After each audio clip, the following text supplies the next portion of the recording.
We end with Todd Field, the director of Little Children, starring Kate Winslet. This cross-current going on of very destructive behavior by all these characters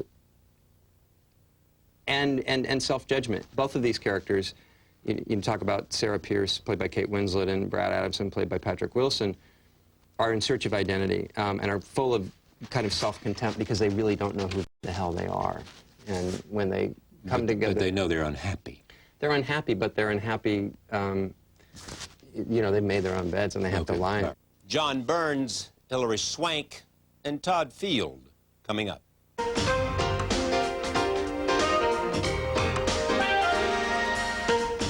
our studios in New York City, this is Charlie Rose.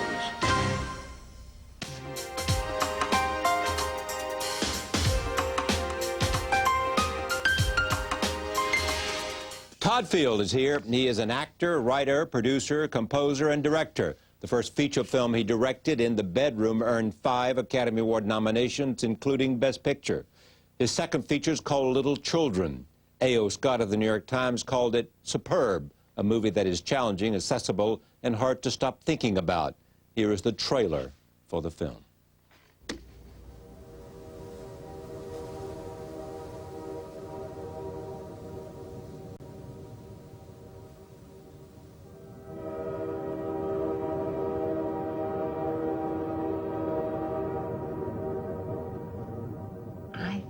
Make something really beautiful. Something for my mommy. It's the hunger for an alternative and the refusal to accept a life of unhappiness. Aaron's been telling me about his new friend Lucy.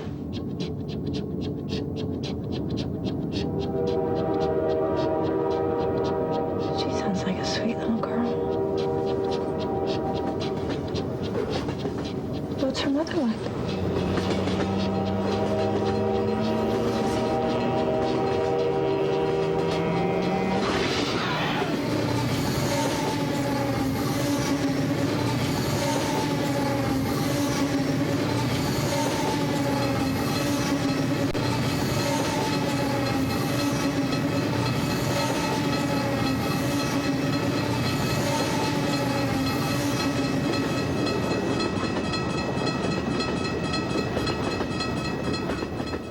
I am pleased to welcome Todd Field to this table for the first time. It is really a pleasure for me. Welcome.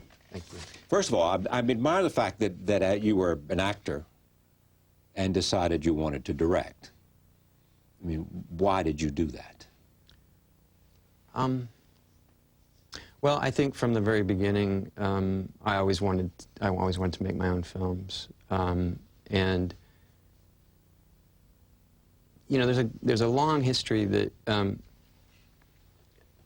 of directors who have some kind of acting background, whether it's John Ford or, you know, Milos Forman or Elia Kazan or you know, take your pick. I think the idea of film actors or people that have some kind of public persona that's fairly strong doing it is something else. But you know, I was a journeyman actor. I was fortunate to work with some very good directors, but it was something I always wanted to do. Yeah. You know? It's a cliche to say this, and a cliche question, but does it somehow make it easier for you to direct actors because you have been inside of an actor's head? Probably. I mean, I know things that I appreciated as a performer myself and things that I didn't. But every actor is different and comes to it with a different point of view and an angle in terms of how they approach their work. So probably in certain cases it's very helpful. In other cases it may be completely irrelevant. This is an adaptation from a book. Hard, too? I mean, tell me how you approached it. Well, I was fortunate in that I was able to adapt the book with the novelist, Tom Perrotta, who also had written some screenplays. So he came at it as a screenwriter who happened to have written the novel. And that was an incredible opportunity One, because he is a writer, and he's either writing essays or book reviews for the New York Times or a piece for the New Yorker or a novel, and he's used to deadlines, and that's a very important thing in a writing partner, you know. And also, he had created these characters, and so it was who better to talk to? Yeah. And so, I mean, how would you do the process? So how did it work out?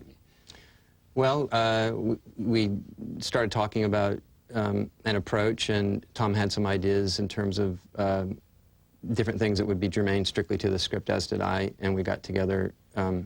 He lives outside of Cambridge. We got together in a hotel room in Boston and just sort of You live in Maine, he lives in Cambridge, and so you could work it out. Right. Yeah.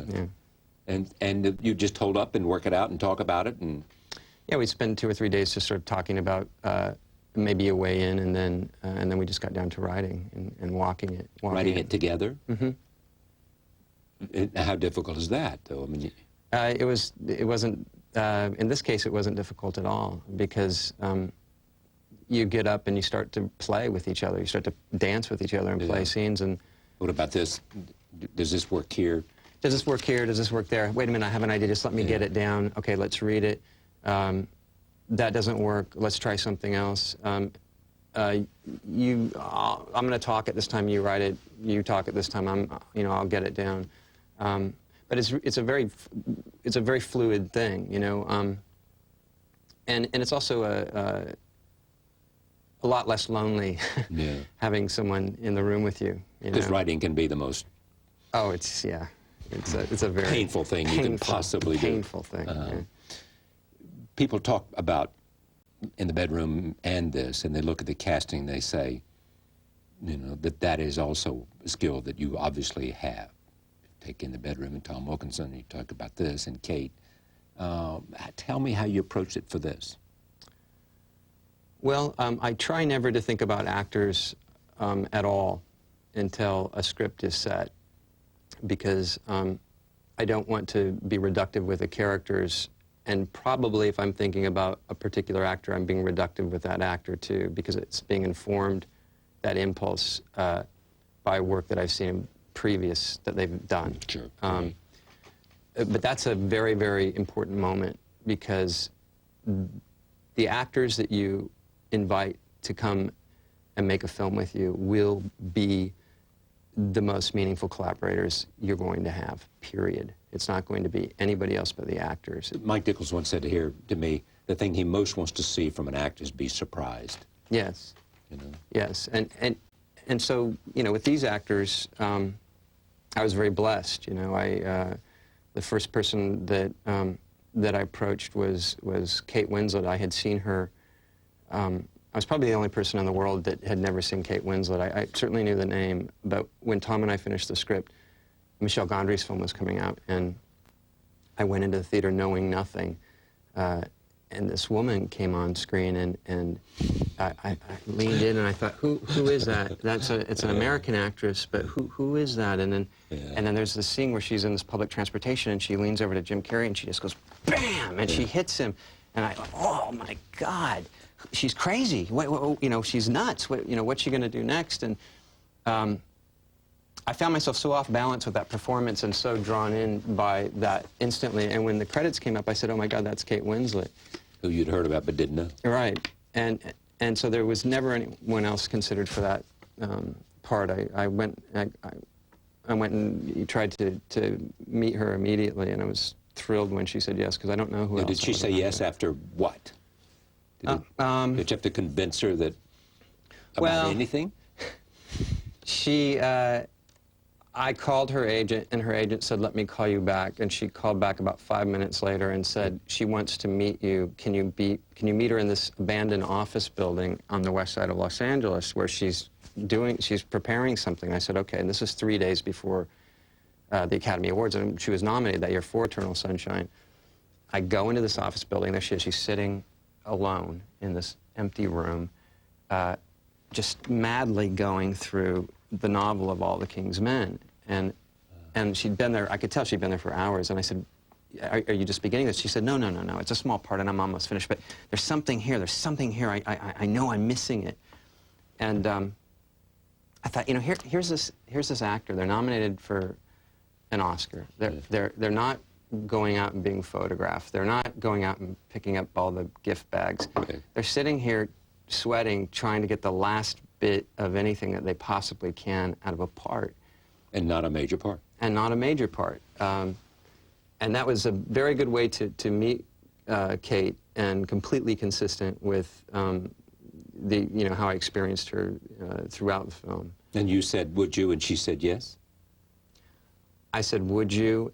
I left her the script because I don't, I like to go to an actor and have them know that I want them, I admire you, and I don't distribute my material. So I gave her the script, and then I left, and then I waited, and then she called me and said, she said at the time, I have some things I have to work out, and she called me and said, I'll do it, I just have to figure out my family life, because she wasn't supposed to be working for 6 months or a year, and her husband, Sam Mendes, Right. was in post on his film, which was supposed to be in London, so the whole family kind of turned themselves on their head for her to do this, and Sam moved his post to New York, and they were switching off childcare, and she really, went to a great effort to do this. Whenever she sets foot in the room, I look forward to it.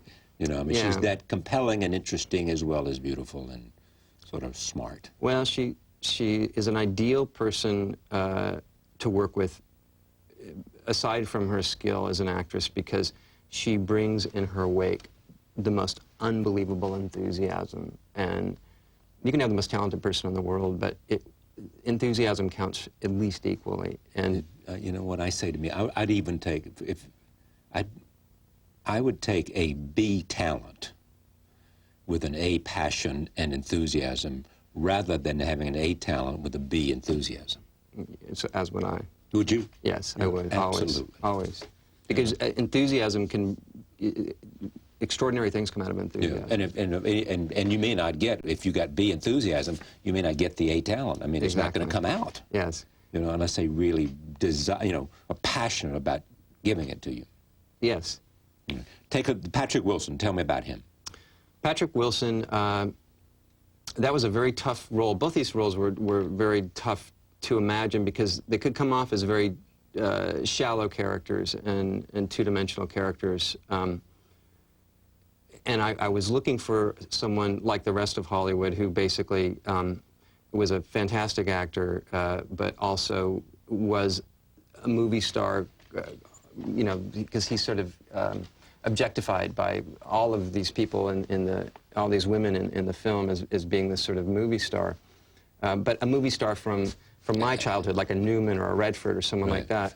And I thought, where am I going to find this person? I mean, of course, it would be great to find someone like that. And I mentioned this to Kate, and she said, well, do you know about Patrick Wilson?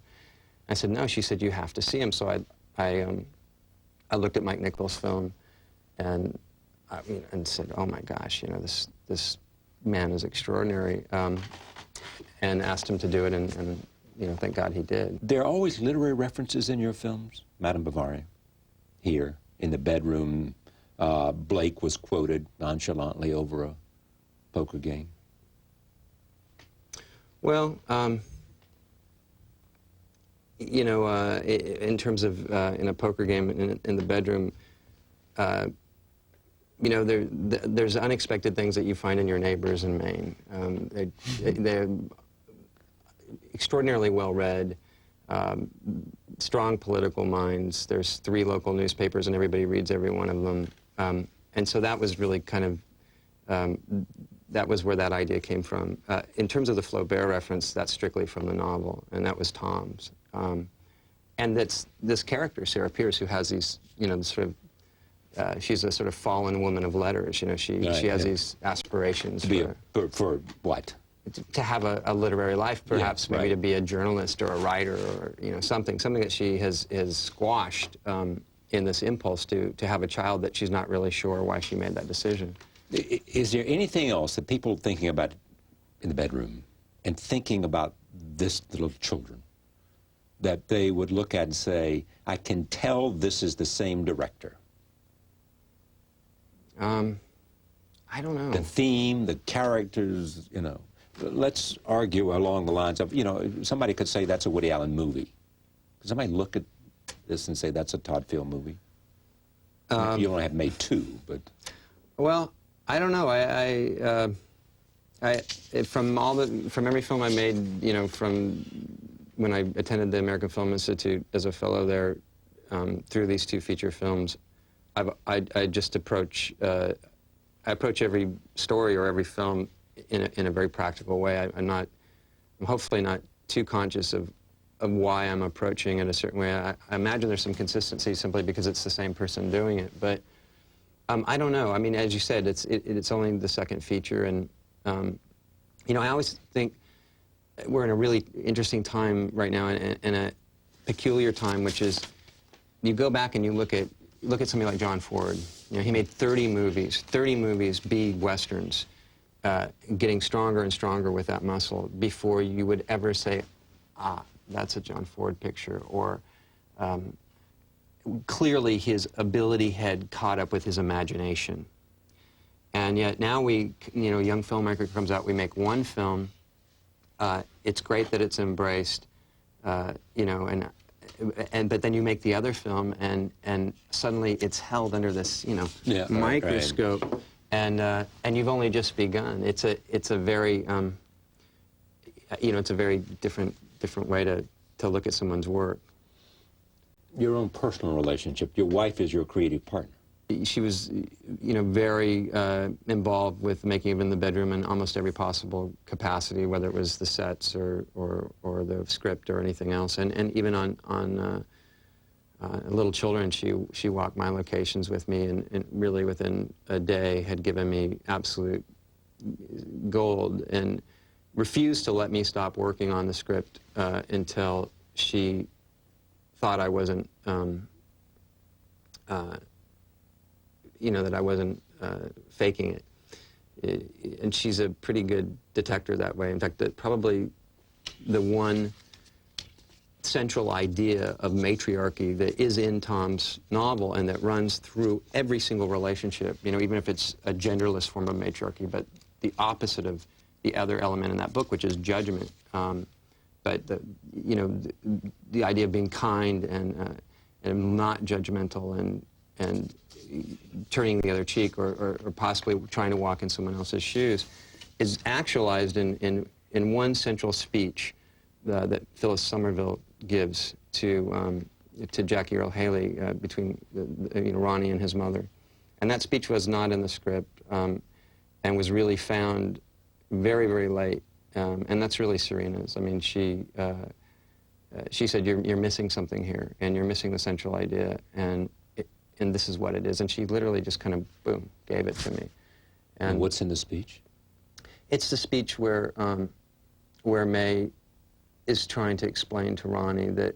May being the mother of Ronnie, Ronnie being the alleged sexual offender. Right, where she says, you're a miracle, Ronnie. You're a miracle. We're all miracles. Because he had no sense of self-worth. Because he has no sense of self-worth. He's completely full of self-loathing. And that was a very profound thing for her to realize. And it's, you know, the film is kind of unmanageable without it for me. Mentors. I read that Stanley Kubrick was a mentor. Or you just drew from him because you were in Eyes Wide Shut. I was. I wouldn't say Stanley was a mentor. I would say Stanley was a very important... Had an impact? Yes, certainly. But I mean, Stanley had an impact on me before I ever worked with him. And every director that I've worked with has been someone that I've tried to pay attention to, because it's a great opportunity to be able to observe filmmakers at work and see how they come at their work.